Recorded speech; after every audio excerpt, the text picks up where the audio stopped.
ನಾವು ಶೆಟ್ಟು ಹಿಡಿದು ಸಂಗ್ರಾಮಕ್ಕೆ ತಯಾರಾಗಬೇಕು. ಆ ಕಾಲ ಬಂದಿದೆ.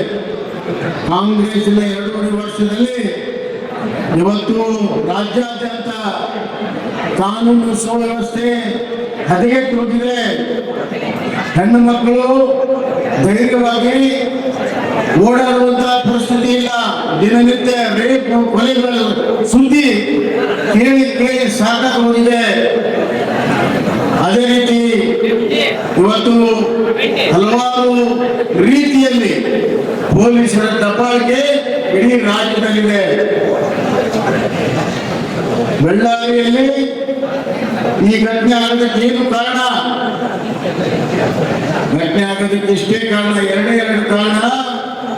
ಒಂದು, ಜನಾರ್ದನ್ ರೆಡ್ಡಿ ಇವತ್ತು ಹಲವಾರು ದಿನಗಳಿಂದ ಬಳ್ಳಾರಿಗೆ ಬರಕ್ಕೆ ಸಾಧ್ಯ ಆಗಿರಲಿಲ್ಲ.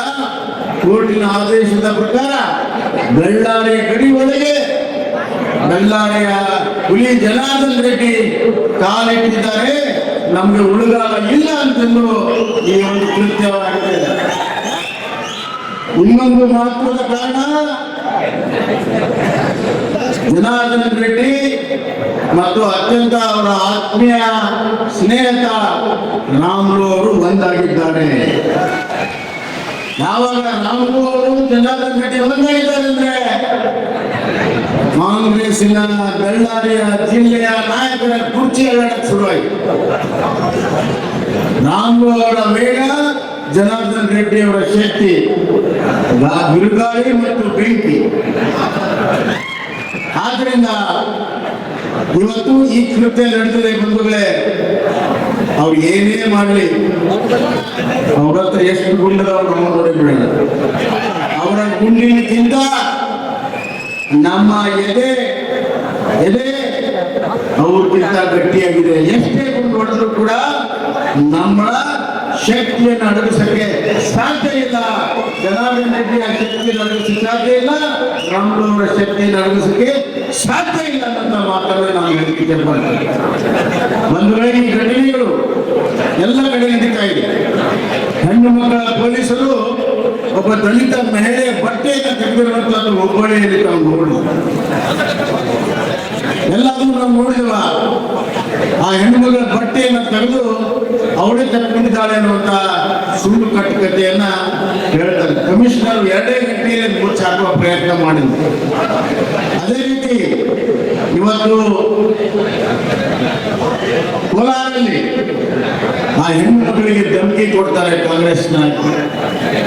ಭದ್ರಾವತಿಯಲ್ಲಿ ಶಾಸಕರ ಮಗ ಒಬ್ಬ ಹೆಣ್ಣು ಮಗಳ ಅಧಿಕಾರಿಗೆ ಧಮಕಿ ಕೊಡ್ತಾರೆ. ಅದೇ ರೀತಿ ಚನ್ನಪಟ್ಟಣದಲ್ಲಿ ಮಾಗಡಿಯಲ್ಲಿ ತಹಸೀಲ್ದಾರ್ನ ನಿನ್ನ ಚಪ್ಪಲಿಯಲ್ಲಿ ಹೊಡಿಸ್ತೀವಿ ಅಂತಾರೆ. ಕೋಲಾರಲ್ಲಿ ನಿಮ್ಮ ಸುಟ್ಟು ಹಾಕ್ತೇವೆ ಅಂತಾರೆ.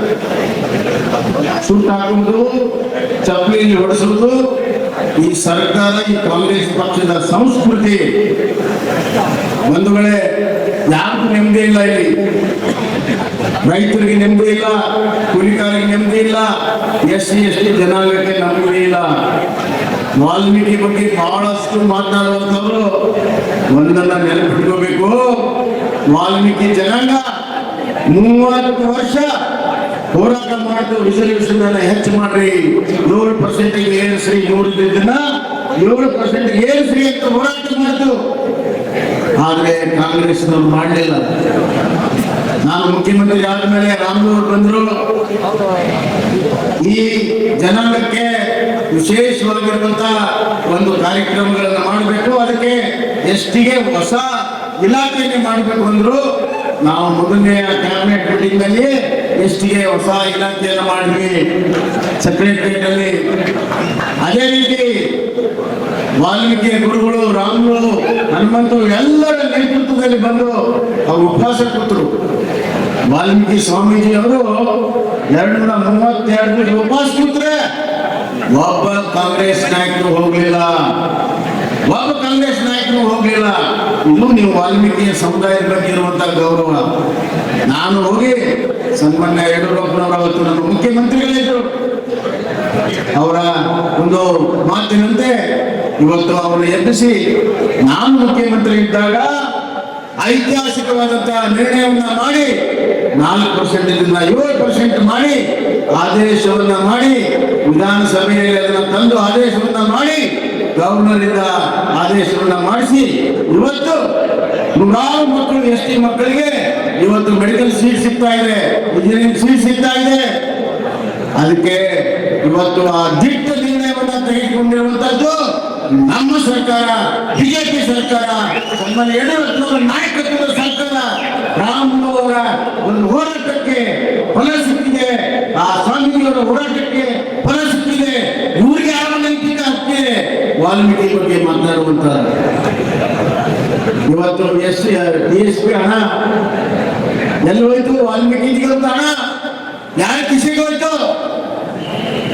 ವಾಲ್ಮೀಕಿ ಜನಾಂಗಕ್ಕೆ, ಬಡವರಿಗೆ ಸ್ಕಾಲರ್ಶಿಪ್, ಬಡವರಿಗೆ ಸಹಾಯ ಮಾಡುವಂತದ್ದು ಬಂದ ಕೇಳಿಲ್ಲ ಮಾಡುವಂತ ಸುಮಾರು 100 ಕೋಟಿ ರೂಪಾಯಿ ಹಣ ಇವತ್ತು ಕಾಂಗ್ರೆಸ್ ನಾಯಕರಿಗೆ ಹೋಗಿ MP ಚುನಾವಣೆಯಲ್ಲಿ ಸರ್ಕಾರದ ದುಡ್ಡನ್ನ ಬಳಕೆ ಮಾಡಿರುವಂತದ್ದು. ಅದು ST ಜನಾಂಗದ ದುಡ್ಡನ್ನು ಬಳಕೆ ಮಾಡಿದ್ದಾರೆ. ಇಲ್ಲಿ ಎಂದೆಂದೂ ಕೂಡ ST ಜನಾಂಗ ಕ್ಷಮಿಸೋದಿಲ್ಲ ಅನ್ನುವಂತ ಮಾತನ್ನು ನಾನು ಹೇಳಿ ಇಷ್ಟಪಡ್ತೇನೆ. ವಾಲ್ಮೀಕಿ ಬಗ್ಗೆ ಮಾತಾಡ್ತೀರಾ? ವಾಲ್ಮೀಕಿ ಜನಾಂಗದ ಬಗ್ಗೆ ಮಾತಾಡ್ತೀರಾ? ವಾಲ್ಮೀಕಿ ಕುಲದ ಬಗ್ಗೆ ಮಾತಾಡ್ತೀರಾ? ಮೊನ್ನೆ ಚರ್ಚೆಗೆ ನಿಮ್ ಕಾಲದಲ್ಲಿ ಏನಾಗಿದೆ, ನಮ್ಮ ಕಾಲದಲ್ಲಿ ಏನಾಗಿದೆ, ವಾಲ್ಮೀಕಿ ಜನಾಂಗಕ್ಕೆ ಅನ್ನೋದನ್ನ ಚರ್ಚೆ ಮಾಡೋಣ, ಒಂದೇ ವ್ಯಕ್ತಿ ಚರ್ಚೆ ಮಾಡೋಣ ಅನ್ನುವಂಥ ಸವಾಲನ್ನ ಇವತ್ತು ನಾನು ಹಾಕ್ತೇನೆ. ಇವತ್ತು ದೊಡ್ಡ ಅನ್ಯಾಯ ಆ ಜನಾಂಗಕ್ಕೆ ಮಾಡಿ, ಅದೇ ರೀತಿ ಇವತ್ತು ರಾಮುಲು ಈ ಕ್ಷಣ ಸಂಕಲ್ಪವನ್ನ ಮಾಡಬೇಕು. ನಾನು ರಾಮುಲುಗೆ ಕರೆಯನ್ನು ಕೊಡ್ತೇನೆ. ವಾಲ್ಮೀಕಿ ಜನಾಂಗಕ್ಕೆ ಸಂಪೂರ್ಣ ನ್ಯಾಯ ಒದಗಿಸೋದ್ರೊಳಗೂ ನಮ್ಗೆ ವಿಶ್ರಮಿಸೋದಿಲ್ಲ ಅನ್ನುವಂತ ಸಂಕಲ್ಪವನ್ನು ರಾಮುಲು ಮಾಡಬೇಕು. ಎಲ್ಲ ವಾಲ್ಮೀಕಿಗಳನ್ನ ರಾಮುಲುವರ ನೇತೃತ್ವದಲ್ಲಿ ಒಂದು ದೊಡ್ಡ ಸಂಗ್ರಾಮವನ್ನೇ ಸಾಗಬೇಕನ್ನುವಂತ ಕರೆಯನ್ನೇ ಸಂದರ್ಭದಲ್ಲಿ ನಾನು ಕೊಡ್ತೇನೆ. ಬಂಧುಗಳೇ, ಇವತ್ತು ಯಾರು ಅರೆಸ್ಟ್ ಆಗ್ಬೇಕಾಗಿತ್ತು? ಜನಾರ್ದನ್ ರೆಡ್ಡಿ ಅವರ ಮನೆಯವರೆಗೂ ಬಂದು, ಅವರ ಮನೆಯ ದಾಖಲೆಗೆ ಬಂದು ಬ್ಯಾನರ್ ಜಗಳ ತೆಗೆದು ಆ ನೆಪದಲ್ಲಿ ಅವರ ಮನೆ ಮೇಲೆ ಗುಂಡು ಹಾರಿಸಿ ಜನಾರ್ದನ್ ರೆಡ್ಡಿ ಒಳಗಡೆ ಇದ್ದಾರೆ ಅಂತ ಹೇಳಿ ಅವ್ರ ಮೇಲೆ ಗುಂಡು ಹಾರಿಸುವಂತ ಪ್ರಯತ್ನ ಮಾಡಿ ಇವತ್ತು ನೋಡಿ ದುರ್ದೈವ, ಆ ಅಮಾಯಕ ಒಬ್ಬ ಕಾರ್ಯಕರ್ತ ಇವತ್ತು ಅವರ ಗುಂಡಿಗೆ ಬಲಿಯಾದ. ಈ ಪಾಪ ಈ ಶಾಸಕರಂತ ಭರತ್ ರೆಡ್ಡಿಗೆ ತಡೆ ಹೋಗುದಿಲ್ಲ. ಆ ಶಾಪ ಇವತ್ತು ಭರತ್ ರೆಡ್ಡಿ ಅವರಿಗೆ ಇವತ್ತು ಅವರ ಗತಿಯನ್ನ ಕಾಣಿಸುವುದು ಖಂಡಿತವಾಗಿ ಅನ್ನುವಂತ ಮಾತನ್ನು ನಾನು ಹೇಳಕ್ಕೆ ಇಷ್ಟಪಡ್ತೇನೆ. ಜನಾರ್ದನ್ ರೆಡ್ಡಿ ಅವರು ಮುಗಿಸ್ಬೇಕು ಅನ್ನುವಂತ ಪ್ರಯತ್ನ ಮಾಡ್ತಾರೆ. ನಾನು ಒಂದು ಮಾತನ್ನು ಹೇಳ್ತೀನಿ, ಜನಾರ್ದನ್ ರೆಡ್ಡಿ ಅವ್ರನ್ನ ಮುಗಿಸೋದಕ್ಕೆ ಯಾವ ಬೆಳ್ಳಾರಿಯಲ್ಲಿ ಯಾರಿಗೂ ಕೂಡ ಸಾಧ್ಯ ಇಲ್ಲ. ರಾಜಕೀಯವಾಗಿ ಮುಗಿಸಕ್ಕೂ ಸಾಧ್ಯ ಇಲ್ಲ, ಯಾವುದೇ ರೀತಿ ಮುಗಿಸಕ್ಕೆ ಸಾಧ್ಯ ಇಲ್ಲ. ಅವರು ಬಡವರ ಪರವಾಗಿ ಮಾಡಿರುವಂತಹ ಕೆಲಸ, ಅವರಿಗೆ ಮಾಡಿರುವಂತಹ ಸಹಾಯ, ಬಳ್ಳಾರಿಗೆ ಮಾಡಿರುವಂತಹ ಅಭಿವೃದ್ಧಿ ಹೆಂಗಿತ್ತು ಬಳ್ಳಾರಿ? ಮತ್ತೆ ಹೆಂಗಿತ್ತು ಬಳ್ಳಾರಿ? 2008ರಿಂದ ಯಡಿಯೂರಪ್ಪನವರ ನಾಯಕತ್ವದಲ್ಲಿ ಇವತ್ತು ಬಳ್ಳಾರಿ ಯಾವ ರೀತಿ ಆಗಿದೆ? ಹೆಂಗೆ ಬದಲಾವಣೆ ಆಯಿತು? ರಸ್ತೆಗಳು ಹೆಂಗಾಯ್ತು? ಕುಡಿಯೋ ನೀರಿನ ಹೆಂಗಾಯ್ತು? ಯಾವ ರೀತಿ ಬದಲಾವಣೆ ಆಯಿತು? ರಾಮುಲು ಅವರು ಮತ್ತು ಜನಾರ್ದನ್ ಅವರು ಮಂತ್ರಿ ಇದ್ದಾಗ ಯಾವ ಕೆಲಸ ಆಯ್ತು ಅನ್ನೋದು ಇವತ್ತು ಬಳ್ಳಾರಿ ಜಿಲ್ಲೆ ಗೊತ್ತಿದೆ. ನಾನು ಹೆಚ್ಚಿಗೆ ಮಾತನಾಡದೆ ಇಷ್ಟೇ ಹೇಳ ಬಯಸ್ತೇನೆ. ಜನಾರ್ದನ್ ರೆಡ್ಡಿ ಅವ್ರನ್ನ ಇವತ್ತು ಯಾವ ಅಪಾದ್ಯ ಮಾಡಿ ಕೇಸಲ್ಲಿ ಹಾಕಿಸಿದ್ರಿ, ಅದರಲ್ಲಿ ಅತಿ ಹೆಚ್ಚು ಈ ಬಳ್ಳಾರಿಯ ಮೈನನ್ನ ಲೂಟಿ ಮಾಡಿರುವಂತದ್ದು ಕಾಂಗ್ರೆಸ್ನವರು. ಪ್ರಾರಂಭ ಮಾಡಿದ್ದೇ ಕಾಂಗ್ರೆಸ್ನವರು. ದೊಡ್ಡ ಇತಿಹಾಸ ಇದೆ.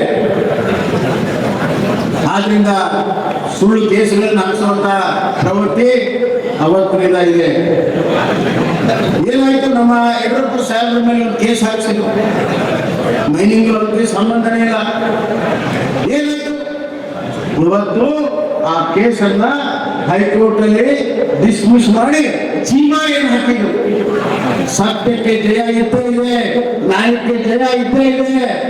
ನೀವು CID ಇನ್ಕ್ವೈರಿಯನ್ನು ಮಾಡಿ ಮುಚ್ಚುವಂತ ಕೆಲಸವನ್ನು ನೀವು ಮಾಡಿದರೆ ಸತ್ಯ ಹೊರಗೆ ಬಂದೇ ಬರ್ತದೆ. ನಾವು ನ್ಯಾಯದ ಭಾಗಗಳನ್ನ ತಡ್ತೇವೆ. ಈ ಒಂದು ಆ ರಾಜಶೇಖರ ಸಾವಿಗೆ ನ್ಯಾಯವನ್ನು ಕೊಡಿಸ್ತೇವೆ. ಜನಾರ್ದನ್ ರೆಡ್ಡಿ ಮನೆಯಲ್ಲಿನ ದಾಳಿಗೆ ಶಿಕ್ಷೆಯನ್ನ ಕೊಡಿಸ್ತೇವೆ. ಅಲ್ಲಿವರೆಗೂ ಭಾರತೀಯ ಜನತಾ ಪಕ್ಷ ವಿಶ್ರಮಿಸಲು ಅನ್ನುವಂತಹ ಮಾತನ್ನು ಹೇಳಿ, ಬೆಳ್ಳಾರಿಯಿಂದ ಪ್ರಾರಂಭ ಆಗಿರುವಂತ ಈ ಸಂಗ್ರಾಮ ಇವತ್ತು ಕಾಂಗ್ರೆಸ್ ಮುಖ್ಯಮಂತ್ರಿ ಸಿದ್ದರಾಮಯ್ಯ, DK ಶಿವಕುಮಾರ್ ಅವರ ಸರ್ಕಾರವನ್ನು ತೆಗೆಯುವವರೆಗೂ ನಾವು ಕೂತ್ಕೊಳ್ಳೋದಿಲ್ಲ. ಹಳ್ಳಿಗೆ ಹೋಗ್ತೇವೆ, ಜಾಗೃತಿಯನ್ನು ಮಾಡ್ತೇವೆ. ಈ ದುಷ್ಟ ಮತ್ತು ಜನವಿರೋಧಿ ಭ್ರಷ್ಟ ಕಾಂಗ್ರೆಸ್ ಸರ್ಕಾರವನ್ನ ಬೇರೆ ಸಮೇತ ಕಿತ್ತಾಕ್ತೇವೆ. ದೇಶದಲ್ಲಿ ಎಲ್ಲ ಕಡೆ ಹೋಗಿದ್ರೆ, ಇವತ್ತು ನಿನ್ನೆ ಬಾಂಬೆದಲ್ಲಿ ಹೋಗಿದೆ, ನಾಳೆ ಇಡೀ ಕರ್ನಾಟಕದಲ್ಲಿ ಕಾಂಗ್ರೆಸ್ ಬೇರೆ ಸಮೇತ ಕಿತ್ತು ಹಾಕ್ತೇವೆ. ಬೆಳ್ಳಾರಿಗೆ ನ್ಯಾಯವನ್ನು ಕೊಡ್ತೇವೆ, ಬೆಳ್ಳಾರಿಗೆ ಅಭಿವೃದ್ಧಿಯನ್ನ ಮಾಡ್ತೇವೆ ಮತ್ತು ಜನಾರ್ದನ್ ರೆಡ್ಡಿ ರಾಮು ಅವರ ಕೈಯನ್ನ ನಾವು ಬಲಪಡಿಸ್ತೇವೆ. ಅವ್ರ ಹಿಂದೆ ನಾವೆಲ್ಲರೂ ಇದ್ದೇವೆ ಅನ್ನೋದನ್ನ ಸಾಲಕ್ಕೆ ಇವರು ಸಮಾವೇಶ ಮಾಡ್ತೇವೆ. ತಾವೆಲ್ಲ ದೊಡ್ಡ ಸಂಖ್ಯೆಯಲ್ಲಿ ಬಂದಿದ್ರಿ, ನಿಮಗೆ ಕೋಟಿ ಕೋಟಿ ನಮನವನ್ನು ಸಲ್ಲಿಸಿ ಬಳ್ಳಾರಿಯ ನಿರಂತರ ಸುದ್ದಿಗಾಗಿ ಬಳ್ಳಾರಿ ಬೆಳಗಾಯಿತು ಚಾನೆಲ್ನ ಸಬ್ಸ್ಕ್ರೈಬ್ ಮಾಡಿ ಹಾಗೂ ಬೆಲ್ ಐಕಾನ್ ಒತ್ತಿ.